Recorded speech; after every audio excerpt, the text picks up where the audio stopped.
Hello. Let me know who's here. Hi. Hey, everybody. I am going to try to figure this out and figure out how to share my screen. But welcome. Let me know who's here. Let me know who, let me see if I can go this way. Let me know where you are coming in from, all of those things. I am Dr. Ebony, and I have to figure out how to share my screen so y'all can see it. I think this is it. But I'm Dr. Ebony. We're going to be talking about my therapy cards, and we're going to be talking about healing from using the therapy project that I created to heal and to work through some of the emotional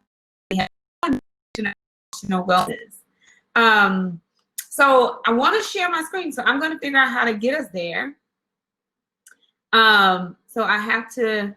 That's my video. I want to do that. So give me just a moment, and then I'm going to, hey, Leah, thank you so much for being here. I am trying to figure out how to share my screen. So give me one moment while I fumble around here.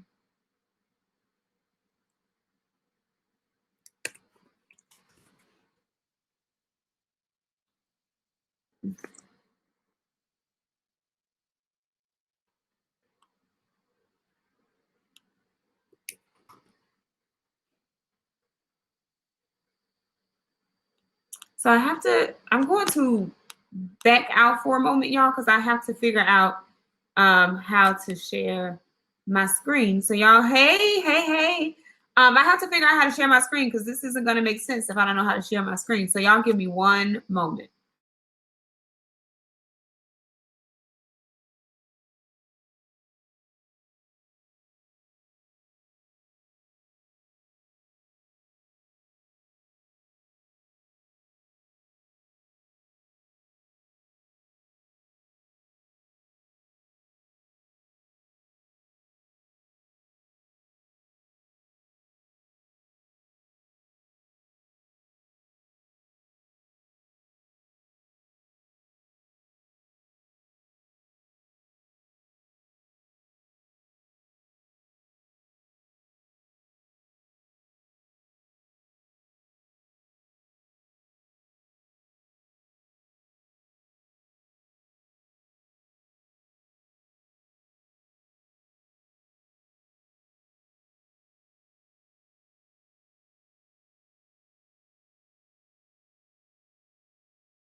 Hey, Ebony.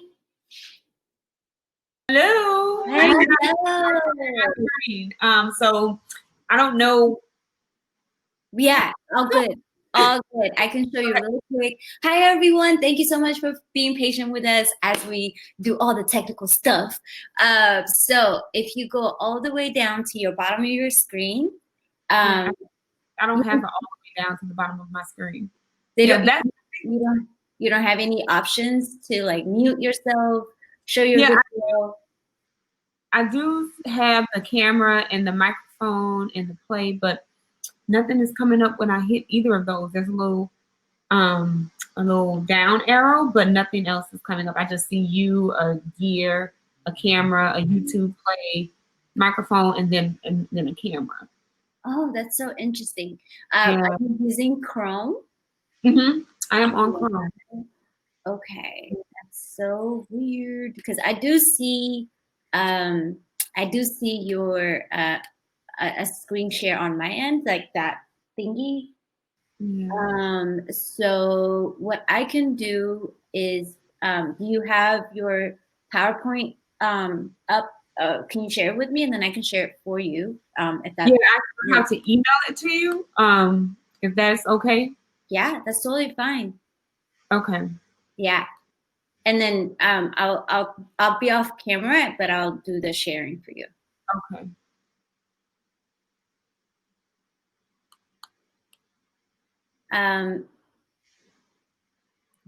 Make her a host. I'm going to send it to info@cococoalition. Okay. Thank you. Thanks, Leah. I'm not quite sure how to do that on my end. The host. Oh, I see. I'm here. Hi. So there's no button at the end, at the bottom. No. That's very interesting. I see them here. I see all mine. So that's okay. How did you log in, Ebony, with your profile, right? Yes, and I went to sessions, and then it said live now, and it let me come on. So that's how I'm on now, but I don't have all the options. That's interesting. Okay. Because you're the moderator, so you should be able to do that. Yeah, I guess sharing it with Mimo would be the best thing. Yeah, I just emailed it to her. Yeah, I wish I could show y'all my screen. Yeah, it's not. I don't know what that's about. Okay, I'm gonna pop off. Okay, thank you. And if you want people to join you up on the space, if folks, it's up to you. You're more than welcome to. Yeah, I see people who are like popping down in my moderation panel, like Shanetta, Aisha, and then I can add them. But I don't. Something's happening with this. Whenever I push the down arrow, it just shows me my bio. Yeah, it doesn't show me. Okay, that's okay. I'll share my screen, the PowerPoint, and then if you want folks to join you up on the screen, you can add them as moderators if you want that. It's up to you. Yeah. Okay. Well, there's a portion when we'll get to that, so people can come up and we can discuss something. Beans. Okay, I'm gonna get off my camera. I'll be on the background, and I'll share my screen. And will you be able to progress through the slides, or will I be able to do that? I'll be doing it for you. So just tell me, like, as you're tell me when to change it, and I'll be happy to do it for you. Okay, that works. Awesome. Okay, give me 1 sec. I'll be up. You can get started with intros, all of that good stuff. Yes. So, hey everybody, thank y'all so much for being patient and while we get this tech thing together. I am so happy to be here, and I love everything that Cocoa Coalition stands for and the work that they're doing. So I am Dr. Ebony. I'm a licensed psychologist here in Texas, and I'm also a food relationship strategist, author, creator of my therapy cards, and host of the podcast, Food is Not Babe. So in my work as a psychologist, I actually work with a lot of people who have experienced trauma. That's my area of expertise. I particularly work with people of color, people who are members of marginalized communities and who have marginalized identities. The work that I do around trauma is helping us recover from and thrive in trauma and to feel empowered in the trauma recovery process. And that can look like, finding out who you are again, reconnecting to yourself, your voice, learning how to ask for what you want and need. That's a huge one. Learning how to create boundaries and learning how to live from a place of values. That's one of the largest pieces of work that we do around trauma recovery. As a food relationship strategist, I help people understand how to have a healthy relationship with food, not eat healthy food, have a healthy relationship with food, one where we feel empowered to show up with food in ways that make us feel good, less anxious, less shame, less guilt, and being able to own our choices. When people hear food relationship strategists, they automatically think that I'm talking to them about how to eat. We know how to eat. We have to learn that. We have to get back to learning how to trust our bodies and not diet culture. So the way that I work with people is from an anti-diet culture lens, where we are not shaming you for food choices. We're helping you understand that food is just that, food, and there's no right or wrong way to eat. There is a way that we eat that is in line with our values and our goals, and that's individualistic. Diet culture kind of sheds this blanket kind of perspective on food choices that is all tied up in weight loss and skinniness, and that's not what I'm about. I'm about doing what you need to do for your body, whether that's skinny or not. We're doing what is healthy and is going to help you thrive. So my strategizing around food relationship is, how do we help you be less anxious with food and just enjoy food, whatever that may look like for you, and enjoy your body and get back to understanding your body. So that's what I do. We can go on to the next slide so I can tell you what you can expect from our time here together. I'm going to talk to you a little bit more about the work that I do and why I found it important enough to create the therapy cards. We're going to talk about emotional wellness, why that's important, how that looks for you. And then we're going to go into a real live discussion using the cards so you can actually see how they work. That's the part I'm most excited about. So we can go on to the next slide to kind of get into it. Again, this is me. I do a number of things on my podcast and in my book. I talk, and food is not vague. It's not that we can't eat and enjoy food. It's that we're going to prioritize ourselves over anything that diet culture tells us that we should do. So this food is not vague, because we know when we enter into relationships, we tend to put that relationship above ourselves, and our prioritizing tends to go down. But we're not going to do that. We're going to prioritize ourselves in all ways at all times. So we're babe, not food, not diet culture. Okay. So my priorities come first, or I come first as my priority. Okay. We can go on to the next slide because I explained a lot of that other stuff. So why emotional wellness? Our emotional wellness is connected to our mental wellness. I know sometimes people like to kind of tell us, you know, that emotional, or we'll talk about it in some ways, like emotional health is the same as mental health. And those two things, they can overlap, but they're definitely separate. And if you have something you want to say, y'all, please talk back to me. I love the interaction. So if you want to kind of say something, if you feel like there's something you want to add right then, let me know. I like to be conversational in the information that I provide, and I like to kind of be talking to each other in real time. So emotional wellness is how you kind of deal with your emotions, those emotions that are coming up, like sadness, happiness, joy, loneliness. That's emotional wellness. Like, how healthy of an emotional experience are you allowing yourself to have? Are you blocking your emotions from coming up? Is your emotional expression causing problems for you? Do you suppress certain emotions? So when we talk about emotional wellness, we're talking about getting in touch with your emotions. A lot of us don't really kind of come from a place where we're taught about our emotions, and some people may call that emotional intelligence. A lot of us don't come from that place. I know I didn't grow up in a house where my parents or my mom talked about emotions. I never heard when I was little, well, tell me how you feel. Which emotion is that? What do you think that came from? My parents didn't talk to me like that. So I didn't really learn about emotions until I was older, and basically in doing this work and learning through training what emotions were. And so at the same time, training, trying to do my own work around building my emotional wellness. I came from a place where you were happy and you didn't really cry. You didn't really get mad. Like, you could get mad, but you couldn't cry. You know, so there were some emotions that were stifled. There were some that were more acceptable or accepted and normalized.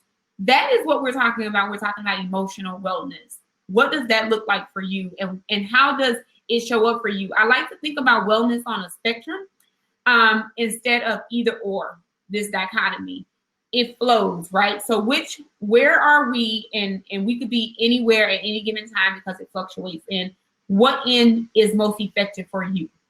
Okay, or where on that spectrum is it most effective for you? Mental wellness.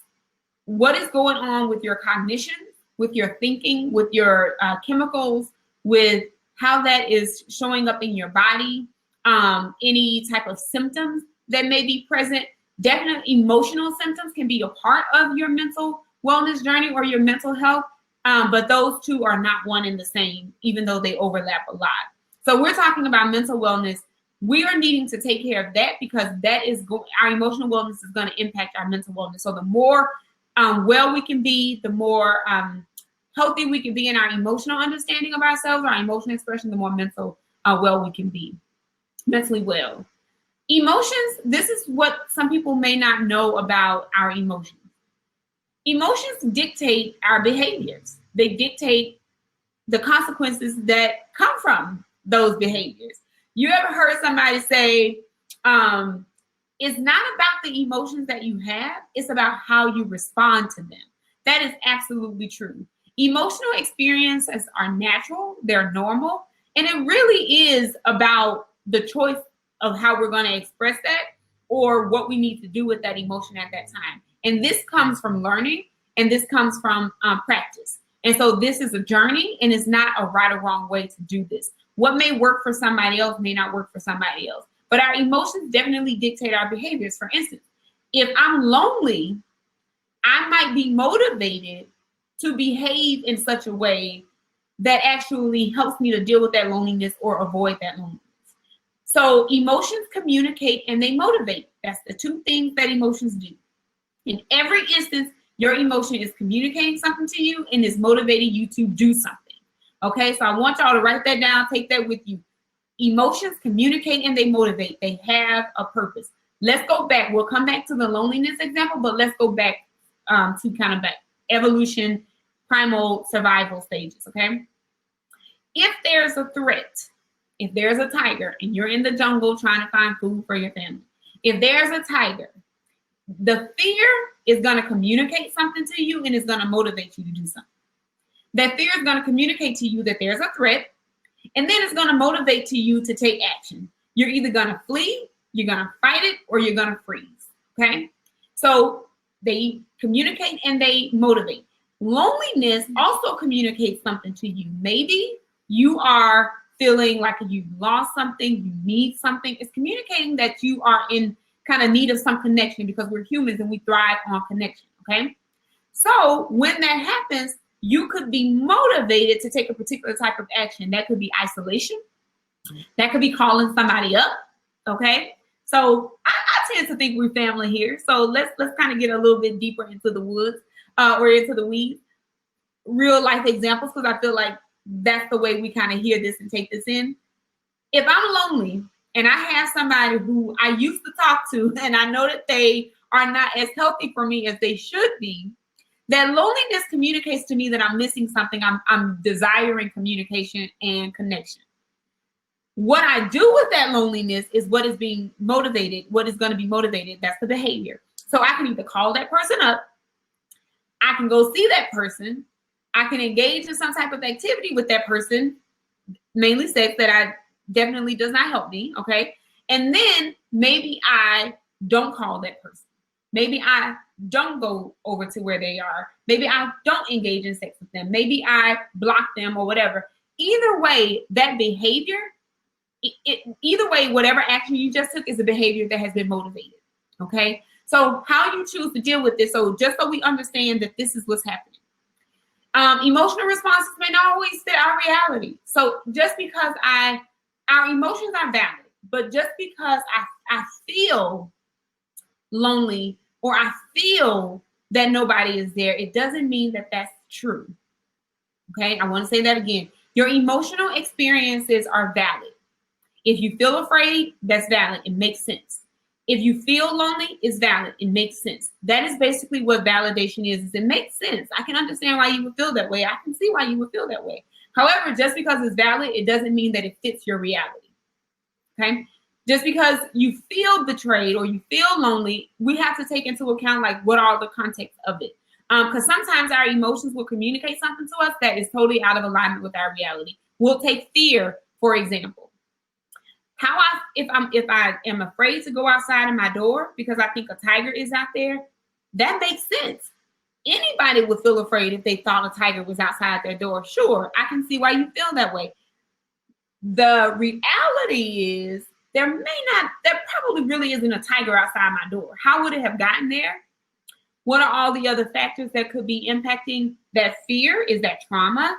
Is that assumption? So my reality may not particularly line up with my emotions. So emotional wellness is about being able to sit with some emotions long enough to check the facts instead of running on them. Okay. And so this is kind of the place that we get to with practice. And I'll tell you more about how to do that in the next slide. But we're going to couple more points on this slide.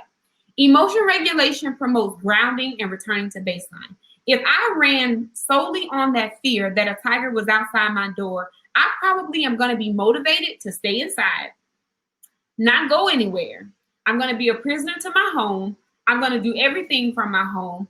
I probably will lose my job if I have to show up in person. So you see how there's consequences to your behaviors? But if I can regulate my emotions in a way and get in touch with my emotions long enough to let them stay around, I can become curious about that emotional experience and then check it out. When I say check it out, it means check the facts around it. What is happening that I may or may not be paying attention to? What are the facts? So tell me how that would be the case. Tell me where that's coming from. What are the other likelihoods that could be going on? What are the other possibilities that could be happening? When you do this work, you are returning yourself to baseline. You are allowing your nervous system to calm itself down. You are allowing yourself to return back to a place of grounding. Okay? And sitting with emotions and working through emotional issues can help us heal from and resolve trauma. Because if I was once attacked by a tiger, my fear, or somebody I know was attacked by a tiger or killed by a tiger, my fear of a tiger being outside my door, that's a trauma response. Okay, and it makes sense. Anybody who went through what you've gone through and seen somebody die in that way is going to think that the same thing is going to happen to you. That makes sense because that's your survival instinct kicking in. However, let's sit with it a little bit. Let's think about it a little bit, and let's see how this will be the case and if this actually aligns with reality. And so part of this testing out we may go peek out the door. We may call somebody over to check it for us, but we can take different steps versus the one step that we've become used to, which is isolation and avoidance, okay? And once we are taking care of our emotional selves, it allows us to tap into those other dimensions that complete wellness. That's spirituality, that's community, that's environment, that's service, that's social interaction. So once we can deal with ourselves, we can show up in the other different realms that complete our wellness dimensions, okay?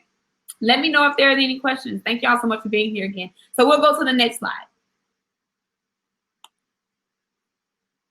So how does this look? Okay, girl, you're talking about wellness, you're talking about grounding, you're talking about baseline stuff. What does this actually look like? Breath work is excellent to bring yourself back down to baseline. We just did a little bit of that in the opening session, which was amazing. Actually allowed me to release my shoulders a little bit. So breath work helps you to regulate your nervous system. It helps you to do the work on your biology, your physiology that is timeless. Breath work is timeless. There's a lot of things that we can do inside our brains to kind of check things out. But honestly, getting our bodies to calm down, breath work works well for that. As well as meditation, some quietness, some focus, some intention. Welcoming that in slows down. What I use in therapy is the train. It slows down our train because what we like to do, and I don't know if y'all are on the West Coast or the East Coast or in the South like me, but we would like to get on the train and already arrive at our destination at the minute that we get on. Well, we don't take time to notice the scene. We don't take time to notice the sounds. We don't take time to take in any of the other data. Meditation and mindfulness helps you to slow that train down. You're going from San Diego to LA, and you want to get there as quickly as possible. What it does is it says, look out the window. What do you see? What do you feel? What do you notice? What is going on? What is happening? It allows you to be with intention, be present centered, and the more present centered you are, the more calm you can become, the more intentional you can become, the more intentional about your reaction you become. What we don't do when we are kind of in an emotional state, what we do is most of our intense emotions come from living in the past or operating in the future. The past is, well, if that had happened, then that wouldn't be the case. If I had done that, then that would have happened. Well, if I had just did it this way, or what did they mean when they said that? What did she mean when she said that? what did he mean when he said that? Was he talking about this, or was he talking about that? If I hadn't just worn that, then that wouldn't have happened. If my mama had just did this. So it's a lot of what if and trying to make sense of what happened. Futuristic thinking is, well, I wonder what's going to happen if I say this. I wonder what's going to happen if I do this. Could they possibly be waiting on me to do this? What if? That's the world you're living in. And both of those places create so much chaos for us. Like, I feel my body just getting anxious saying that. Present moment awareness actually tends to calm that down, because it makes us focus on what is right in front of us, what's happening at this very moment. What a lot of people don't know is a lot of our stress comes from past thinking, future thinking, and not enough present moment thinking. Because right now, in this very moment, at this very second, wherever you are, things are okay. Things are okay in this very moment, at this very second. So you can also do emotional work by journaling. You can journal to get a deeper understanding of your emotions. You can begin to ask yourself questions like, where does this come from? What is this connected to? Where did I learn this? This is such an important question, y'all. If you can journal, where did I learn this? You will begin to unfold so many answers to your unresolved traumas, to the things that you have not kind of paid attention to or dealt with or even known were there. Where did this come from? Who taught me that? Where did I first feel this? Where did I first feel this is a good one as well. And just journaling without judgment, journaling without expectations, and just getting it out and trying to make some understanding of it, because our mind holds so much. And I'll give you an example. Your mind is taking in the colors of this screen. It's taking in the colors of my background. It's taking in the words that I'm saying. It's taking in you're processing what I'm saying. You're also reading. You're probably multitasking. You're looking at the kids.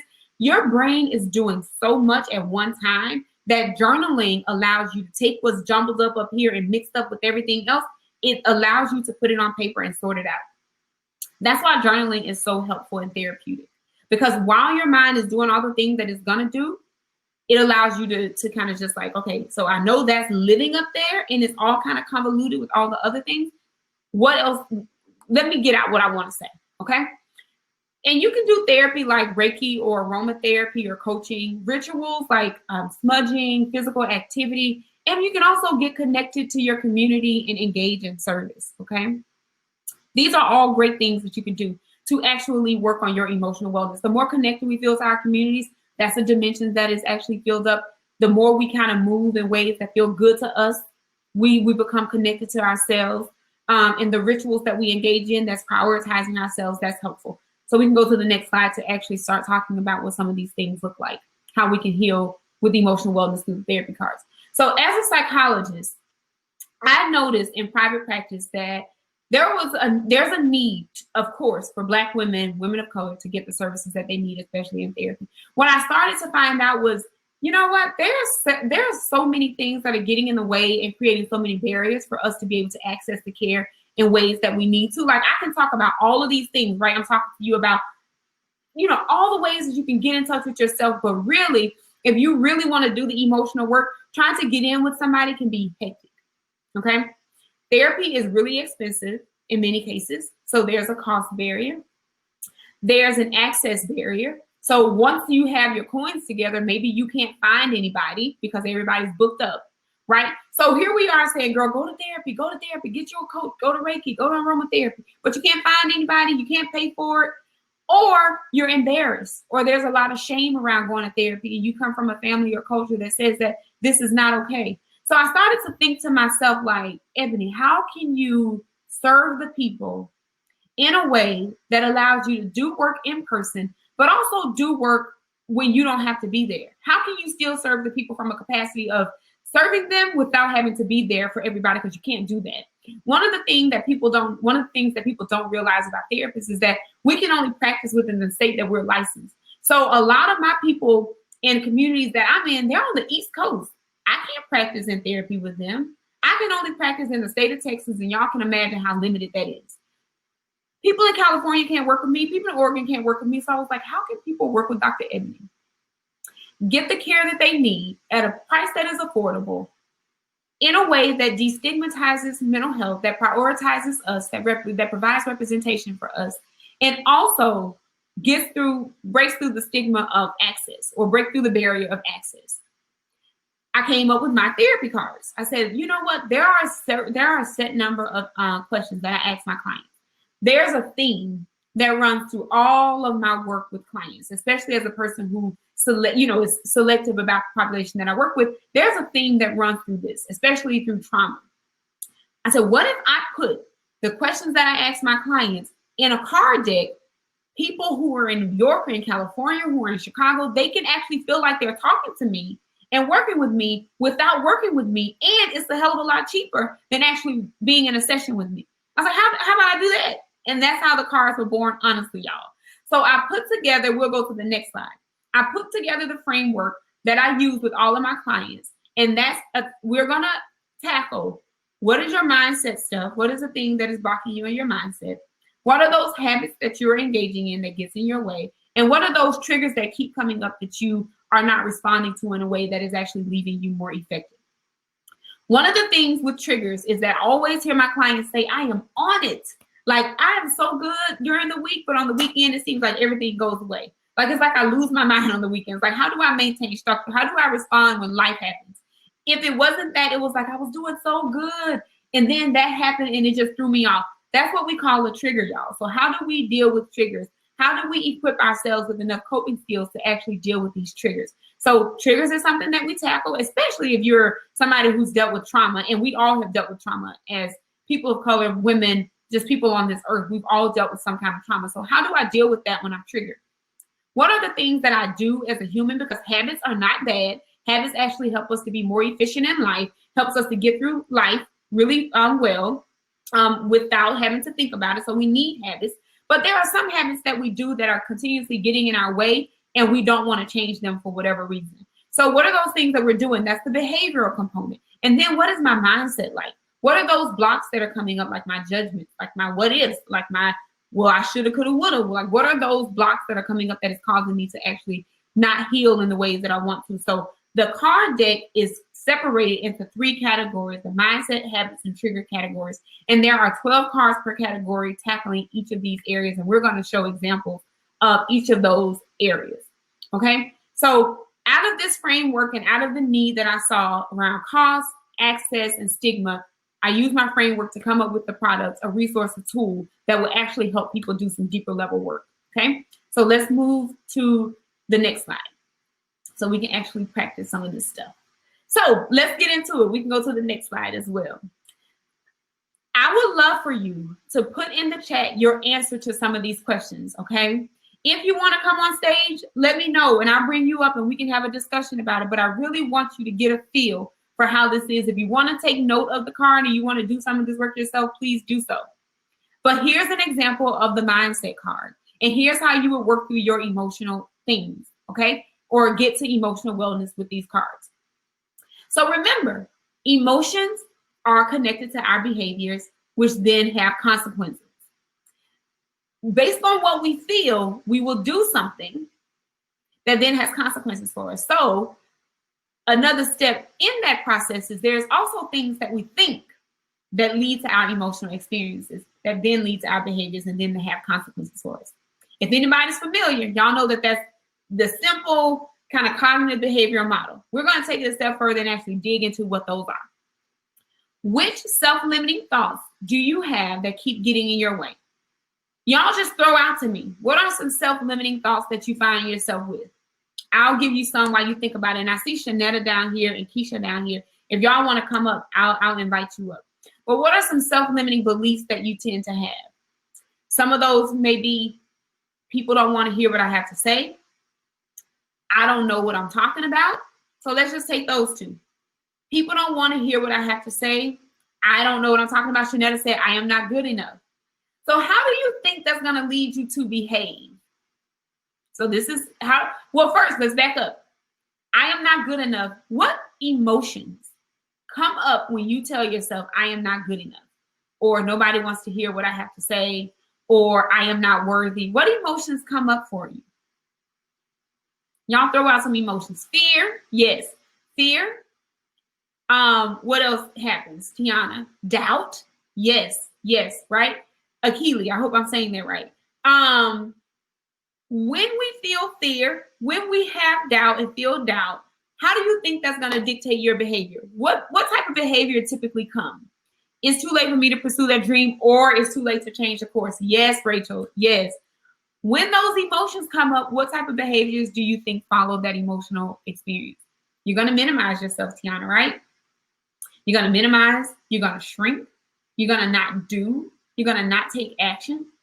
And then what are the emotional consequences of not taking action? How do you feel when you minimize yourself? How do you feel when you shrink yourself? Like Rachel, how do you feel when you tell yourself it's too late, I'm not going to pursue that dream? And then the behavior that comes after that is procrastination. You throw it out of the window. You move on to something else. I'm pretty sure there's some regret, not speaking your mind, how you truly feel, not being honest with yourself. Yes, Leah, right? So you silence your voice, and then you start to lose self-respect for yourself. You feel like you're holding back, you procrastinate, you're not fulfilling a purpose, and then you start to feel guilty. Anybody familiar with the emotion guilt, right?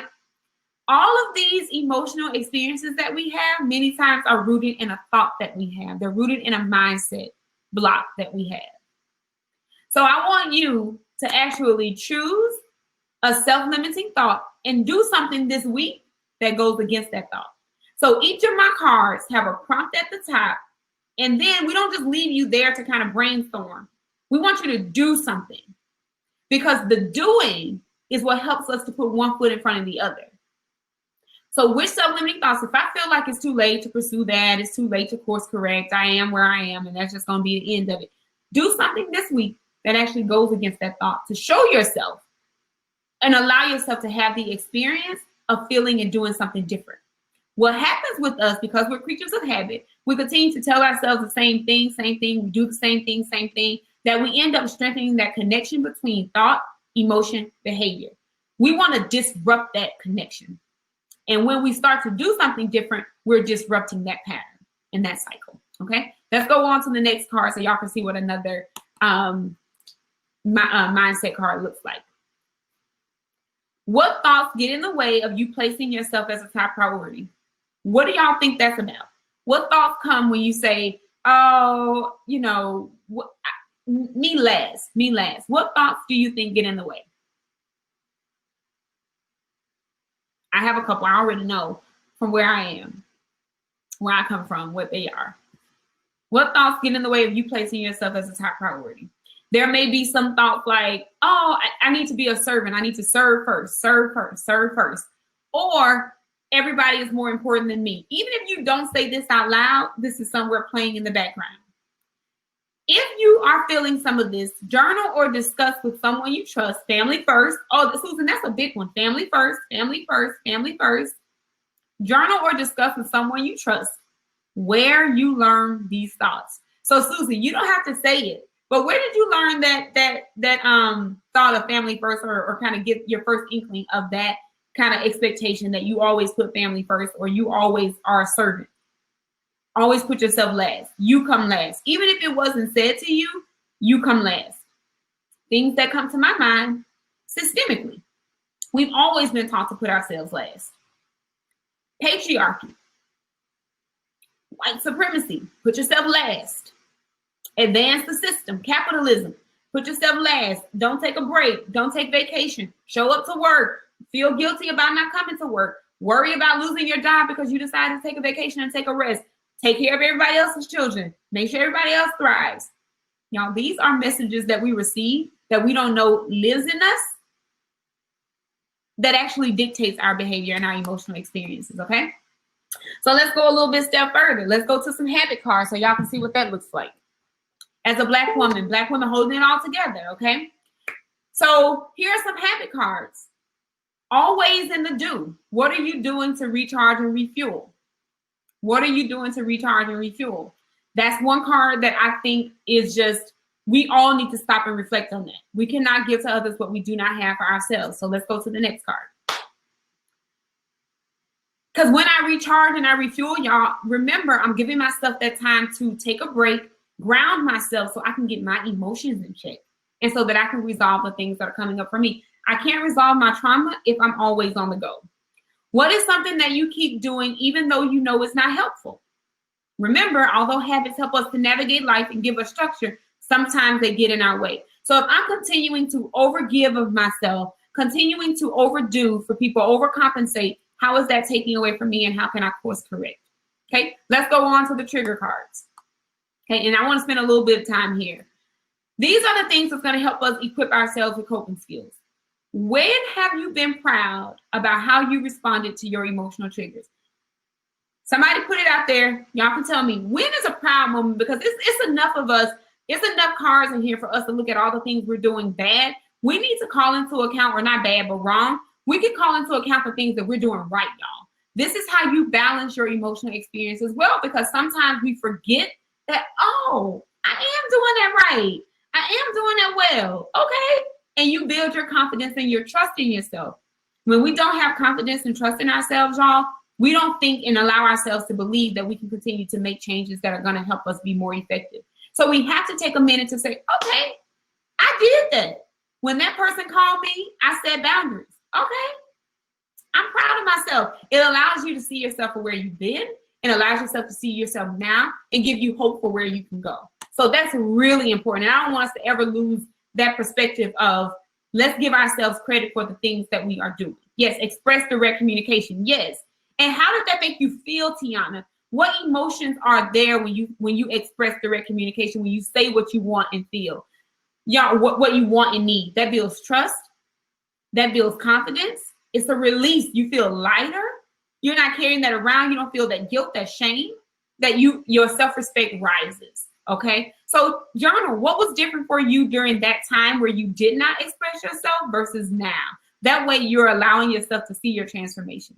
Let's go on to the next card. Okay. Which emotions make it difficult for you to stay the course towards your goal? This is always a very important card, and one card that I actually love because it puts in perspective those emotions that we find it difficult to sit with. Guilt, shame, fear, fear of abandonment, fear of loneliness. So if my goal is to set boundaries, right, it's my favorite card. It is my favorite card. If I want to set boundaries, but I fear people are going to not like me, or I fear rejection, or I fear abandonment, then I'm not going to move towards my goal of setting boundaries or being direct in my communication. I'm going to be stopped every time. If my goal is creating my own business, starting, but I think I'm too old for that, then that fear is going to stop me from ever putting one foot in front of the other. Why are these the emotions that throw you off instead of others? Why is it fear? Where did you learn that? What is it about fear? Right? I know fear communicates to you that something bad is going to happen, but remember, fear doesn't always line up with our reality. Okay, so it's all coming full circle now, right? So y'all, these are the therapy cards, and these are the ones that I think are specifically helpful, and it's others in here that I think are specifically helpful for helping us tap into that emotional part of ourselves, right? Fear of failure. Where did you learn that? Why do you think you're going to fail? Why don't you think you're going to win? Why don't you think you're going to be successful? What is that about? Are you operating in survival mode? Are you still operating in survival mode that's been taught to you from the way you were raised, from your trauma? Are you still engaging in survival mode even though it's not working for you anymore? Are you safe, but you're not checking in with your reality enough to feel safe? Okay, so those are the cards, y'all. Let me know if y'all have any questions. I know we have a couple seconds left. You can go to the next 2 slides, Mimo. But the therapy cards can be found on mytherapycards.com. Y'all can actually find therapists in your area at these directories: Therapy for Black Girls, Inclusive Therapists. There are a couple podcasts that I actually love. The Homecoming Podcast, Therapy for Black Girls, Hey Girl with Alex L. And of course, if you want to get the cards, you can just go to mytherapycards.com. I'm Dr. Ebony online on social media, y'all. If you want to shoot me a DM, y'all want to continue this conversation, let me know. And I'm happy to answer any questions that y'all have. So sorry that we had the technical issues and we had to rush through the cards, but thank y'all so much. I appreciate this time, and I look forward to kind of engaging with y'all throughout the rest of the conference today. Thank y'all so much. Thank you so much, Ebony. Right now we have 15 minutes to Expo, so just kind of browse around the marketplace. If you want, you can also go to networking and see if people are there, but this time is dedicated for Expo, and then we'll be back for another session with 3 other ladies that are going to be doing some amazing stuff just like how Dr. Ebony just dropped all the gems for us. I'm here for it. So here for it. But thank you. Thank you, everyone. We'll see you on the expo and then the next session. Thanks, Ebony. We appreciate you. Thank you. Bye.